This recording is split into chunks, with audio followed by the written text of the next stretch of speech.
Hello students, welcome to my channel. और आज हम करेंगे चैप्टर 7 फ्रैक्शंस का एक्सरसाइज 7.2 से क्वेश्चन नंबर 2। तो चलिए शुरू करते हैं।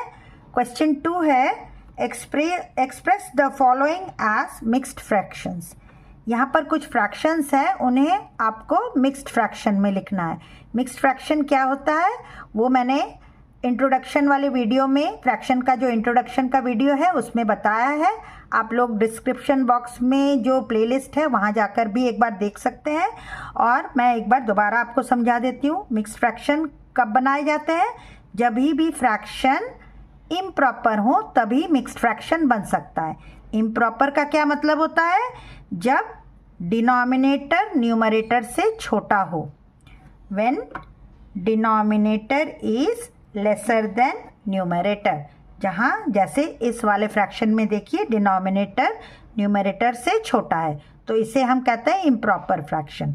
तो अब इनको हमें मिक्स्ड फ्रैक्शन में करना रहता है। तो पहले हम इनको डिवाइड करके देख ले। 20/3 का क्या मतलब होता है? मतलब हमें डिवाइड करना है। किसको किससे? 20 को 3 से हम डिवाइड कर लेते हैं। तो डिवाइड करिए ज़रा, तो कितना आ गया? 6 3 18, मतलब यहाँ पर रह गया 2। अब तो आगे डिवाइड नहीं हो सकता, इतना ही रहेगा। तो अब हम आंसर क्या इस तरह से लिखकर छोड़ दें? नहीं। इसका क्या मतलब हुआ? मतलब हमारा जो 20 जो पार्ट है, 20 जो थिंग्स है मान लो, तो वो 6 तो होल हैं। 6 जो होंगे वो होल पार्ट है, और जो 2/3 है वो हमारा फ्रैक्शन पार्ट है। लेकिन ये बच्चे कंफ्यूज हो जाते हैं कि कैसे हम 2/3 लिखें, 3/2 लिखें, क्या लिखें। इतना तो पता है कि कोशेंट 6 है, मतलब 6 इज द होल पार्ट, और 2/3 हमारा फ्रैक्शन पार्ट है। तो उसके लिए क्या मैंने एक फार्मूला भी बताया था मिक्स्ड फ्रैक्शन के लिए इंट्रोडक्शन वाले वीडियो में। फार्मूला क्या था हमारा? कोशेंट, ये वाला कोशेंट होगा, और ऊपर जो हमारा न्यूमरेटर वाला पार्ट है that will be our reminder, वो हमारा रिमाइंडर होगा। और जो नीचे रहेगा ये denominator that will be divisor, वो डिवाइज़र हो जाएगा। तो हमारा फॉर्मूला क्या है? इसको छोटे में अगर आप करना चाहें, QRD। तो QRD आप इसको दिमाग में रखिएगा, और फिर इस तरह से डिवाइड करके आपका आंसर आ जाएगा। तो आप क्या लिखेंगे लास्ट में? 20/3 इज इक्वल टू 6 2/3। ये है आपका आंसर। ओके, चलिए अब नेक्स्ट पार्ट करते हैं। नेक्स्ट पार्ट क्या है? 11/5। तो वैसे ही डिवाइड करके देख लें। 11 अंदर रहेगा, 5 बाहर, क्योंकि 5 डिवाइज़र है, 5 ही तो डिवाइड कर रहा है 11 को। तो अब डिवाइड करके देखिए, 5 2 10, रिमाइंडर बच गया 1। अब तो नहीं डिवाइड हो सकता, तो अब क्या लिखना है, कैसे लिखना है? इसको QRD करके लिखिए। QRD लिखेंगे तो क्या हो जाएगा? Q की जगह क्या लिखना है हमें? Q की जगह हमें लिखना है 2, R की जगह क्या लिखना है हमें? 1, और डिवाइज़र कौन है? 5, मतलब जिस नंबर से डिवाइड हो रहा है। तो हमारा आंसर क्या बन गया? 11/5 is equal to 21/5। This one is your answer. ये आपको जब भी आप करेंगे इस क्वेश्चन को, ये पूरा करके दिखाना होगा। ओके, चलिए अब नेक्स्ट पार्ट करते हैं। नेक्स्ट पार्ट क्या है? C part 17/7। वैसे ही करना है, हमें पहले डिवाइड करके देखना है। तो 7 बाहर, 17 अंदर। तो अब क्या होगा? 7 2 14, तो हमने 14 ये ले लिया। अब 17 - 14 कितना होता है? 3, तो हमको मिल गया। QRD तो मिल गया। अब कैसे लिखें इसको?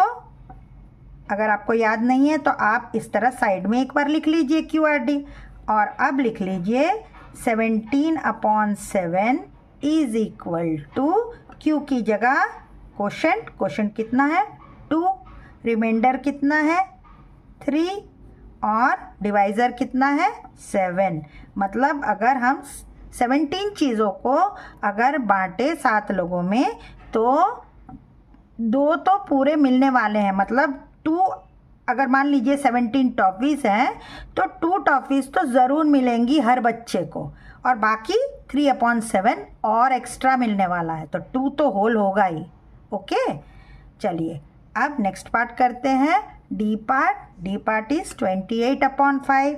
इन द सेम वे, वैसे ही 5 बाहर 28, इस तरह से कितना हो गया 5 5 25।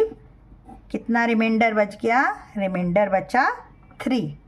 अगेन याद अगर नहीं है QRD लिख लिए। अब फिर से लिखिए 28/5 इज इक्वल टू, Q की जगह कोशेंट हमारा है 5, रिमाइंडर है 3 और डिवाइज़र है 5। तो ये हो गया हमारा आंसर। ओके, चलिए अब ई पार्ट करते हैं। इन द सेम वे, वैसे ही करना है। कैसे, वही डिवाइड करिए, 19 लिखिए इधर, 6 कितने ज़ा 6 3 ज़ा 18, कितना बच गया रिमाइंडर 1।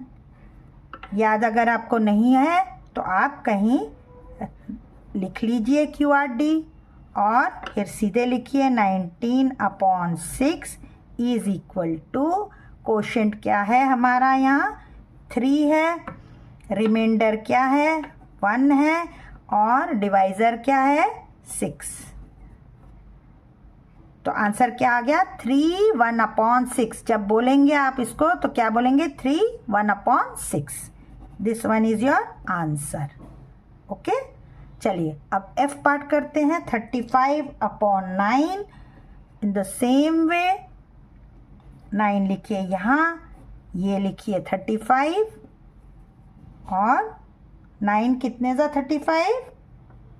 अब 35 तो जाएगा नहीं, 9 3 ज़ा 27। तो 35 - 27 कितना होता है, 35 - 27 इज़ 8। ओके, और अगर आप लोग सोचते हैं कि हम क्लियरली दिखाना चाहते हैं कि ये हम कैसे QRD में करते हैं, तो आप फॉर्मूला लिख भी सकते हैं, कोशेंट रिमाइंडर डिवाइज़र। फिर लिखिए 35/9 इज इक्वल टू, कोशेंट की जगह कोशेंट 3, रिमाइंडर की जगह 8 और ये 9, 3 8/9। This one is your answer. तो आई होप चिल्ड्रन आप लोगों को इतना समझ में आ गया होगा। अगर कुछ पूछना है तो आप कमेंट सेक्शन में पूछिए, और अगर आपने मेरा चैनल सब्सक्राइब नहीं किया है तो मेरे चैनल को सब्सक्राइब कीजिए, लाइक कीजिए, शेयर कीजिए, और नेक्स्ट क्वेश्चन के लिए देखते रहिए मेरा चैनल। तब तक के लिए गुड बाय चिल्ड्रन।